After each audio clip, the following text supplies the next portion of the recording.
Cash, cookie, history এগুলো delete করার অনেকগুলো অপশনস রয়েছে। তার মধ্যে একটি পদ্ধতি নিয়ে আমরা আজকে এই টিউটোরিয়ালটি করতে যাচ্ছি। আশা করি টিউটোরিয়ালটি শেষ পর্যন্ত দেখলে আপনারা খুব সহজেই ম্যানুয়ালি কাজগুলো করে নিতে পারবেন। তবে হ্যাঁ, এর বাইরেও অনেকগুলো সফটওয়্যার দিয়ে কিন্তু আমরা কাজগুলো করতে পারি, যেগুলো যদি আপনারা চান সেই ক্ষেত্রে জাস্ট কমেন্ট করবেন ভিডিওর নিচে, আমরা অবশ্যই সেটাও টিউটোরিয়াল নিয়ে হাজির হতে চেষ্টা করব। তো আমরা একটু স্ক্রিনটা শেয়ার করে নিচ্ছি।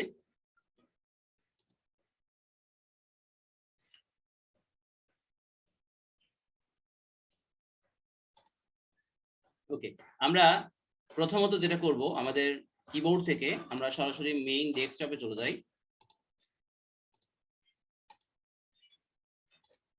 উইন্ডোজ কি চেপে ধরে আর চাপতে পারেন, উইন্ডোজ কি চেপে ধরে আর। প্রথমত আপনারা যেটা করবেন, TREE এটা লিখে একবার এন্টার দেন, এবং এটা একবার না, আপনারা বেশ কয়েকবার করতে পারেন। একইভাবে TREE এর পরে আরেকটা ই দেন, অর্থাৎ এটা একটু ফাস্ট করবে আপনার পিসির পারফরমেন্সটাকে। তবে হ্যাঁ, ক্যাশ, কুকিজ বা হিস্টোরি রিলেট আসলে এইটা থেকে না, আমরা আরো কিছু অপশনস দেখাচ্ছি। আবারও উইন্ডোজ কি চেপে ধরে আর, কিবোর্ড থেকে উইন্ডোজ কিটাকে প্রেস করে ধরে রাখবেন, সাথে এট এ টাইম আর প্রেস করবেন। ঠিক কমান্ড বক্সটা এইভাবেই ওপেন হবে আপনাদের সামনে, অর্থাৎ রানের যে বক্স। তারপর এখানে এসে আমরা রান 3 এবং 3E দুইবার করলাম। এরপর আমরা যেটা করব, প্রিফেচ, PREFETCH, প্রিফেচ। ওকে, এরপর জাস্ট সিম্পলি ওকে দিবেন। ওকে দেওয়ার পর হয়তো আপনাকে কন্টিনিউ একটা বাটনে ক্লিক করে আপনাকে বলতে পারে যে অ্যাডমিনিস্ট্রেটিভ অ্যাক্সেসটা দিতে হবে। জাস্ট ওকে দিলেই আপনার এই ঠিক পেজে চলে আসবেন। তারপর এগুলো সবগুলোকে কন্ট্রোল এ চেপে সিলেক্ট করে তারপর শিফট ডিলিট। আপনারা যে কোনো কিছু পিসিতে যেটা লাগবে না, জাস্ট কি করবেন, শিফট ডিলিট।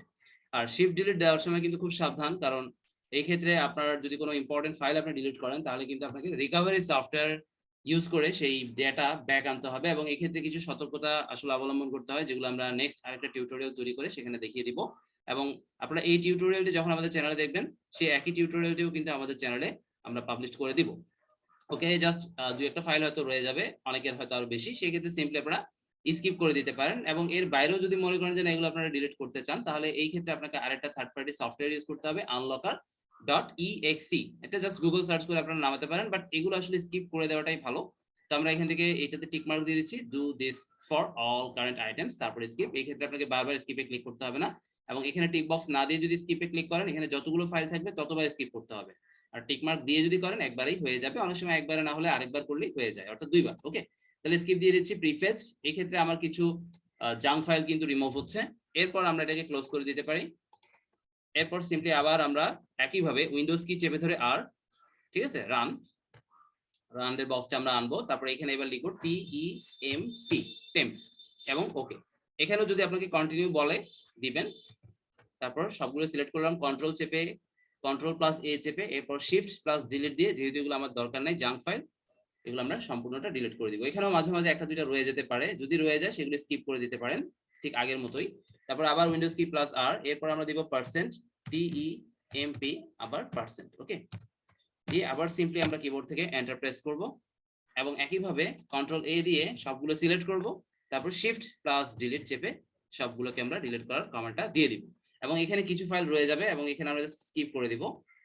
আর যদি সবগুলো ডিলিট করতে চান, সেই ক্ষেত্রে আপনারা unlocker.exe ওইটা দিয়ে যদি ডিলিট করেন, সব ডিলিট হয়ে যাবে, একটা ফাইলও থাকবে না। এক্ষেত্রে আসলে কিছু সিস্টেম ফাইল, কিছু সফটওয়্যার সিস্টেম ফাইল কিন্তু মুছে যাবে। এক্ষেত্রে আপনারা একটু সমস্যায় পড়ে যেতে পারেন। আমরা দেখতে পাচ্ছি প্রায় অনেকগুলো ফাইল রয়ে গেছে, তো এগুলো থাক। যেমন আমি যদি আনলকারটা ইউজ করতাম, তো এখন আমার যেটা হতো, আমার এখানে একটা সফটওয়্যার ইনস্টল করা আছে, এটাও কিন্তু চলে যেত, যেটা কিনা আমাকে আমার এই উইন্ডোগুলোকে জুম করতে হেল্প করে।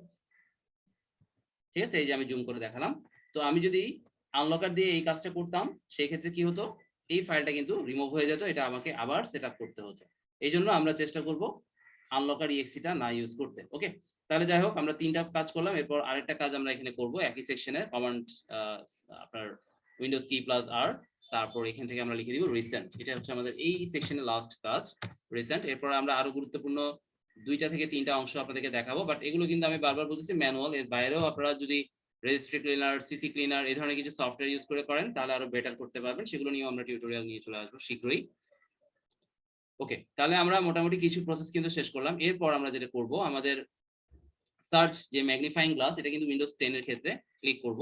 তারপর এখানে আমরা লিখে দিব ডিস্ক ক্লিনআপ। ওকে, ডিস্ক ক্লিনআপ, এই যে চলে আসছে। আমরা জাস্ট ডিস্ক লিখলাম, বাকিটা কিন্তু চলে আসে। সিম্পলি এটা আমরা এখান থেকে ওপেন করব, এবং এখানে আমাদেরকে সি আসলে ক্লিন করতে হবে, অর্থাৎ আপনার সিস্টেম ড্রাইভ যেটা, তো তো সেটা সিলেক্টেড অটোমেটিক থাকবে, আপনারা জাস্ট ওকেতে একটা ক্লিক করবেন এবং এটা যতগুলো টিক মার্কের বক্স আসবে, আমার এখানে আমি প্রায় সময় এগুলো ডিলিট করি যার জন্য অল্প কিছু ফাইল হয়তো দেখাচ্ছে, এখানে সবগুলো সিলেক্ট করে দিবেন, অর্থাৎ এগুলো কিন্তু সবগুলো আমাদের প্রয়োজন না, অপ্রয়োজনীয় ফাইল, জাস্ট ওকে এবং ডিলিট ফাইল কনফার্ম। একটু সময় নেবে, এটা আমরা যেহেতু রেগুলার করি আমাদের ক্ষেত্রে সময়টা কম নেবে, আপনাদের ক্ষেত্রে একটু সময় বেশি নিতে পারে। জাস্ট ধৈর্য ধরে এই জায়গাটাতে ওয়েট করবেন এবং এটা কমপ্লিট হয়ে যাওয়ার পর আমরা আবারও সার্চ যেই অপশনটা সেখানে একটা ক্লিক করব, তারপর এখানে আমরা ইন্টারনেট অপশনে চলে যাব, ইন্টারনেট অপশন। ওকে, ইন্টারনেট অপশনস লেখার পর আমরা এখান থেকে সিম্পলি এটাকে ওপেন করব এবং ওপেন করার পর একদম জেনারেল যে পেজ, সেই পেজে থাকা অবস্থায় এখানে সিম্পলি আমরা ডিলিটে ক্লিক করব। ঠিক আছে, এই যে ডিলিটে ক্লিক করব এবং ডিলিটে ক্লিক করার পর এখান থেকে আমরা প্রথম 4টাতে টিক মার্ক দিয়ে দিব। প্রথম 3টাতে মেবি আপনাদের ডিফল্টলি দেওয়া থাকবে, জাস্ট 4 নাম্বারটাতে সিলেক্ট করবেন, বাকিগুলোতে দেওয়ার দরকার নাই। তারপর সিম্পলি আপনারা ডিলিট বাটনে কনফার্ম করবেন। ওকে, ডিলিট হয়ে যাচ্ছে, একটু ওয়েট করতে হবে। এরপর অ্যাপ্লাই দিয়ে ওকে দিয়ে আমরা বের হয়ে যাব। ওকে, এবং লাস্টলি আমরা আরেকটা যেটা অপশন দেখবো, আমরা এখান থেকে উইন্ডোজের যে লোগোটা সেটার উপরে রাইট ক্লিক করে সেটিংসে চলে যাব। সেটিংসে যাওয়ার অনেক ওয়ে আছে, আপনার যেভাবে যান বা সুবিধা হয়, সেটিংসে আমরা যাব। যাওয়ার পর আমাদেরকে মূলত আমাদের সিস্টেম থেকে স্টোরেজে যেতে হবে, সেইখানে আমাদেরকে কিছু সেটিংস অন করতে হবে এবং সিম্পল একটা কাজ করতে হবে। আমরা স্টোরেজটা একটু খুঁজে নিলাম, পেয়ে গেছি স্টোরেজ, এবং স্টোরেজে আসার পর এখানে যে সেন্স অপশনটা দেখতে পাচ্ছি, ঠিক আছে, একটু পড়ে নেবেন আপনারা, এই সেন্সর অপশনটাকে প্রথমত অন করে দিবেন এবং এখানে আপনারা আসার পর একটু লোডিং হবে, সেই ক্ষেত্রে আমরা টেম্পোরারি ফাইল যখন ফুল কমপ্লিট হয়ে যাবে লোডিং, সেটার উপর একটা ক্লিক করব। আমরা একটু সময় দিয়ে ওয়েট করতে পারি। এখানে আমরা দেখতে পাচ্ছি টেম্প ফাইল প্রায় 209 এমবির মতো কিন্তু জমা, মেবি আর একটু বেশিও হতে পারে, আমরা যদি একটু ওয়েট করি। এখানে আর তেমন কোনো কাজ নাই, আমরা অলমোস্ট শেষ স্টেপে চলে আসি। তো টেম্পোরারি ফাইলটা লোড হয়ে গেছে এবং এখানে 14.6 জিবি, তবে এখানে সব ফাইল আমরা ডিলিট করব না, এখানে ঢুকবো আমরা। ঢোকার পর দেখেন একটু স্ক্যানিং হবে, একটু ওয়েট করতে হবে আসলে। এবং এখান থেকে ডাউনলোডস ফোল্ডারে আপনার যে ডাউনলোডস গুলো আছে সেগুলো আপনার যেহেতু লাগবে, সেগুলো কিন্তু আপনারা ক্লিক করবেন না। এটা বাদ দিয়ে বাকি যতগুলো আছে সবগুলোতে টিক মার্ক দিবেন। টিক মার্ক দিয়ে আপনারা এখান থেকে রিমুভ ফাইলস উপরেই দেখতে পাচ্ছেন এবং কতটুকু ফাইল রিমুভ হবে সেটাও আমরা উপরে দেখতে পাচ্ছি, জাস্ট এখানে ক্লিক করব। তবে এগুলো আসলে সেইভাবে কার্যকর না, বাট মোটামুটি আপনার পিসি পারফরম্যান্সটা কিন্তু একটু হলেও বাড়বে বা একটু হলেও ভালো হবে। এবং আসলে এই যে সিস্টেম বা স্টেপ যতগুলো আমরা এখন শো আপ করলাম, এগুলো দিয়ে আপনার পিসি ঠিক কতটুকু পারফর্ম করছে বা আগের চেয়ে একটু স্পিড আপ হয়েছে, সেটা আপনারা সিম্পলি এই ভিডিওর নিচে কমেন্ট বক্সে কমেন্ট করে জানাবেন। আর ডাটা রিকভারির উপরে আমরা একটা বেশ ভালো লেভেলের টিউটোরিয়াল রিলিজ করতে যাচ্ছি। পাশাপাশি জাঙ্ক ফাইল, কুকি ফাইল বা ক্যাশ এগুলো ডিলিট করার জন্য যদি সফটওয়্যার বেসড কোনো টিউটোরিয়াল আপনাদের প্রয়োজন হয়, সিম্পলি ভিডিও নিচে সেটা কমেন্ট বক্সে আপনারা কমেন্ট করে জানাতে পারেন। তো দেখা হচ্ছে পরবর্তী লেসনে, সে পর্যন্ত সবাই ভালো থাকবেন। আজকের মতো ডিজিটাল লার্নিং পয়েন্টের পক্ষ থেকে আমি হাসান এখানে বিদায় নিয়ে নিচ্ছি। সবাই সুন্দর সুস্থ ভালো থাকবেন। আল্লাহ হাফেজ।